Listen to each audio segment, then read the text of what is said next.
Okay guys, let's do my favorites video. Nag-hi na ba ako? Hi guys! It's May, anong petsa na ngayon? May 10 na yata. Wala pa, May 8 pa lang. Yeah! Kaya May 10 na sa isip ko kasi May 10 ko siya balak i-publish. Alright guys, so today ang gagawin natin is favorites. Let's start with the hair. Lagi akong tinatanong lately, anong ginagawa ko sa hair ko? Anong kulay ng hair ko? Guys, yung hair ko, ito yung dating pula. So, nag-fade na siya. Ganito na yung itsura niya. So, ang ginagawa ko para ma-maintain yung kulay, para hindi siya mag-orangey, ganyan, ang ginagamit kong shampoo is Clairol Shimmer Lights Shampoo, Blonde, and Silver. Nabili ko to sa I Forgot. Ilalagay ko yung link sa description box or dito. Ginagamit ko to once a week. Dapat once a week, pero madalas nakakalimutan ko siya. So, every other week, hindi ko siya laging ginagamit dahil kapag lagi mo siyang ginagamit, nakaka-dry siya ng buhok, guys. Seryoso. Mapapansin nyo yun pagkabanlaw nyo pa lang after nyo maligo, parang ang dry ng buko, hindi ganun ka lambot. Once a week lang siya or every other week. Ang kulay nito guys, this one is violet. Ganito yung paggamit ko sa kanya. So, magsha-shampoo ako, parang ordinary shampoo. Ito rin yun. Ito rin gagamitin ko. Isa-shampoo ko siya. After that, magbabanlaw ako and then lalagyan ko ulit nito. Magsha-shampoo ako ulit, pero this time, patatagalin ko siya ng 5 minutes. Saka ko siya babanlawan and then yun. Follow up nyo na lang ng conditioner kung nagko-conditioner kayo, ganyan. Okay yan, nakaka-maintain talaga siya para hindi mag-orangey yung hair ko, kaya ganyan yung kulay ng buhok ko. Ewan ko, hindi naman siya ganun kaganda. Siguro sa camera lang. Next one is yung favorite kong pinapatak sa mata. So, ewan ko kung napansin nyo lately na hindi na masyadong namumula yung eyes ko. Ewan ko kung napapansin nyo, pero ako napapansin ko yun kasi dati talagang problema ko na yun. Lagi ako nag-film, lagi ako nasa harap ng camera, ng lights. Ayan, lagi ako nasa harap ng ilaw na maliwanag. Ayun yung problema ko. Masyadong sensitive yung eyes ko. Tsaka, pag matagal ako nag-film, parang nadadry yung aking mata. So, ayun, pumunta ako sa LS Optical sa Robinsons Magnolia, sa baba, sa food court yun Tinanong ko kung ano yung pwede sa akin kasi maliban sa kahit hindi ako naka-contact lens, may time na talagang sobrang hapdi ng mata ko, parang ang dry-dry niya. Ito yung binigay sa akin ng optometrist, Systane Ultra Lubricant Eye Drops. Ayan, high performance. Okay naman siya sa akin, isang patak lang, nagiging okay na, kasi nafe-feel ko talaga yun. Lalo na pag naka-makeup, may time talagang ganun. Nasa lahi na namin, kasi tinanong ko rin, kinuwento ko rin sa ate ko yun, ganun din daw siya. Tapos yung nanay ko, ganun din. So, talagang nasa lahi namin na sensitive yung mata. Pag makeup, talagang namumula. Kaso makeup is life, hindi talaga pwedeng walang makeup. So kahit mapula yung mata namin, basta naka-makeup, ganon, walang makakapigil. Meron siyang expiry na 6 months, so beyond that, huwag nyo na siyang gamitin, ha? Ang brand nito is Alcon. Kakaalala ko, parang ang price na is nasa 200 to 250. Yung sponge na paborito ko, yung nagulat kayong lahat kung gaano siya kalaki, ito, from Miss Bella. Ito yung ginagamit ko sa Marc Jacobs. Yung Marc Jacobs kasi, madalas kong gamitin ngayong summer. Na-discover ko na kung paano ko siya gagamitin ng hindi talaga nagki-cake. Ito yung gamit ko na sponge. Malaking sponge. Tapos, syempre, damp siya. So, ang ginagawa, di ba, magdadot akong ganyan. Pag kinalat ko na, pag binlend ko na yung foundation, parang, although, yes, marami siyang na-absorb, pero nababalik naman niya sa skin ko. So, parang mas diffused, mas kalat yung pagkaka-apply niya ng foundation. Kahit anong foundation, actually, hindi lang sa Marc Jacobs, mas mabilis ang application sa kanya kasi mas mabilis siyang mag-blend. Ang hindi ko lang gusto dito guys is ayan, nagsustain siya. Tapos kapag piniga ko, kasi kailangan pigain mo siya ng 2 kamay kasi hindi mo to mapipiga ng 1 kamay lang, seryoso, kasi lumalaki siya. So 2 kamay yung pagpiga ko. Sometimes pag yan, kagaya niyan, pag medyo mahaba-haba yung kuko ko, napupunit siya. So mabilis lang siyang punit. Para sa akin, yung softness, pag-blend niya ng foundation is very good. This one is available sa Miss Bella. So far, sa lahat ng sponge na meron ako, ito yung pinaka-paborito ko when I'm using Marc Jacobs na Remarkable Foundation. Ewan ko kung nabanggit ko na to before. I think so. Pero, ayan, sasabihin ko ulit yung Marc Jacobs na Remarkable Foundation kung gusto nyong hindi siya nagka-cake. Kasi may tendency talaga siyang mag-cake after ilang oras. Manipis na manipis lang yung application. Konting application lang and then sponge yung gamitin nyo to apply. Yung damp na sponge kasi nakakatulong para maging thin yung foundation pag napunta na sa skin. So parang pinapanipis niya yung consistency ng foundation. Hinahaluan niya ng water, parang ganun.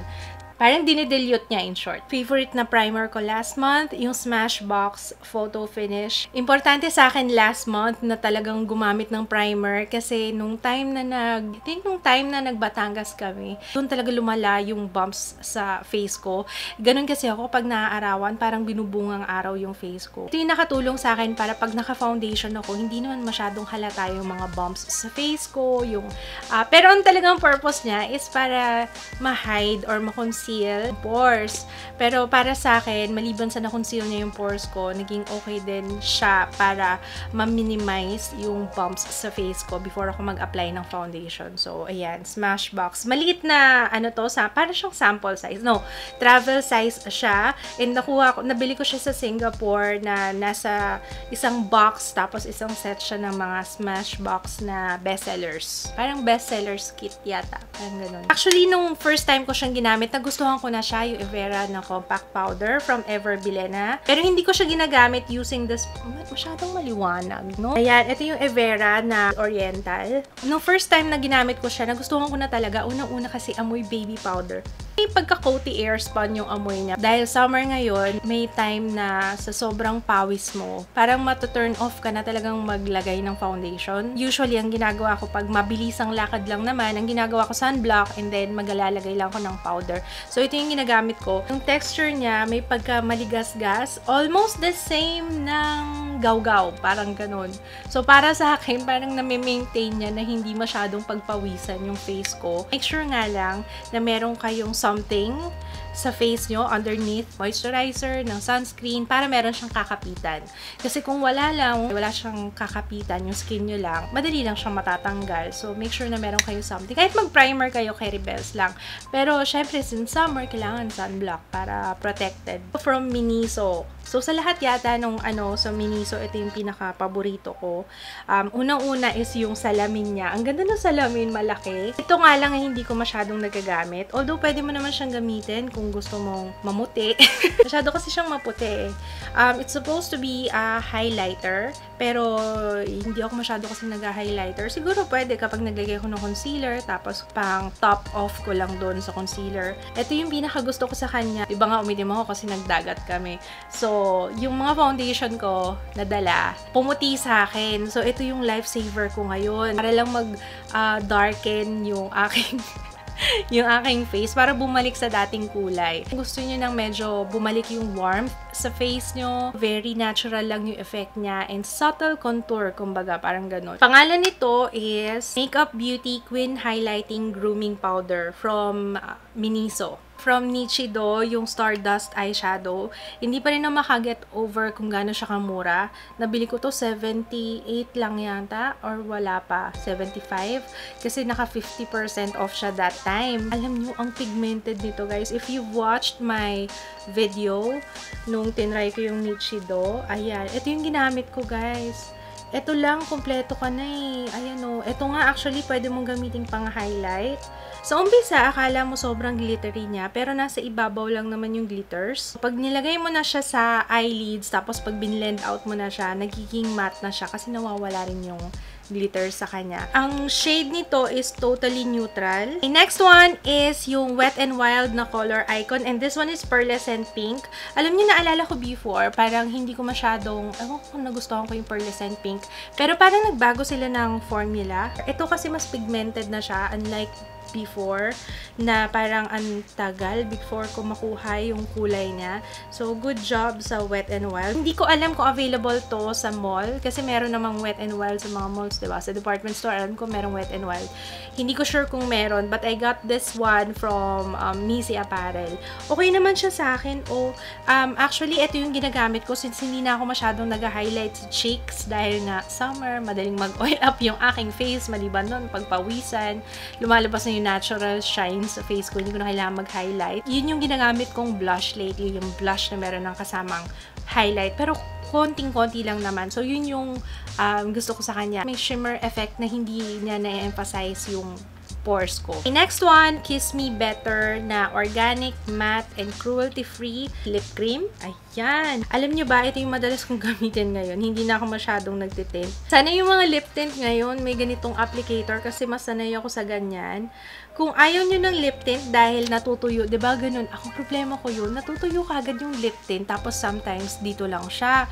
Ayoko nung ganun, yung parang makapal na yung dito, tapos hindi mo siya mapantay dun sa kabila kasi ang bilis niyang ma-absorb ng lips. Ang itsura niya ngayon, para siyang patchy-patchy. Ayoko nang ganun. Next best thing para sa'yo, kung hindi ka mahilig dun sa, kung yun yung reason kung bakit ayaw mong gumamit ng lip tint. Medyo matrabaho siya. Ito isang pahid ko lang. Ayan, no. Kung gusto mo medyo, ayun, kakalat mo lang ng ganyan. Ayan.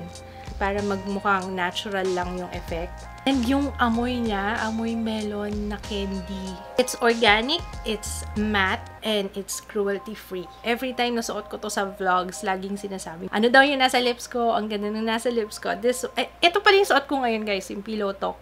Ito yung suot ko din nung Divisoria makeup, ano ba yun? Sponges. Yung tinry ko yung sponges and brushes. Ito siya. Kung gusto mo ng medyo brownish na nude color, ayan, this one. Walang bahid ng pink sa kanya. Last one, guys. Nasabi ko na rin to dun sa last video. Yung Vanilla ko, Tinted Love Water Tint. At yun yung sinasabi ko na sana yung mga lip tint ngayon, no, meron ng ganito. Gawa naman kayo, guys. Ayoko nung roll. Ayoko nung roll talaga. Mas madali kasi yung application pag ganyan eh. Ito siya. So, para siyang Mertiolet, diba? Malamig siya sa lips. Okay lang sa akin yung re-application nito kasi hindi siya ganun ka long-lasting. Pero okay lang sa akin kasi malamig siya sa lips. Ang sarap din niyang i-apply. Wala masyadong amoy. Amoy gelatin. Kuha ko ng ibang shades nito kasi ano na siya eh, parang medyo paubos na siya. Okay, so yun lang, guys. Sana na-enjoy nyo itong favorites video ko. Kung meron kayong request for my next videos, comment kayo sa baba. Kung hindi pa kayo nagsasubscribe, nag-subscribe na kayo, guys. Marami tayong parating na video. Thumbs up kung na-enjoy nyo. Maraming salamat, guys, sa panonood. See you again on my next one. Bye!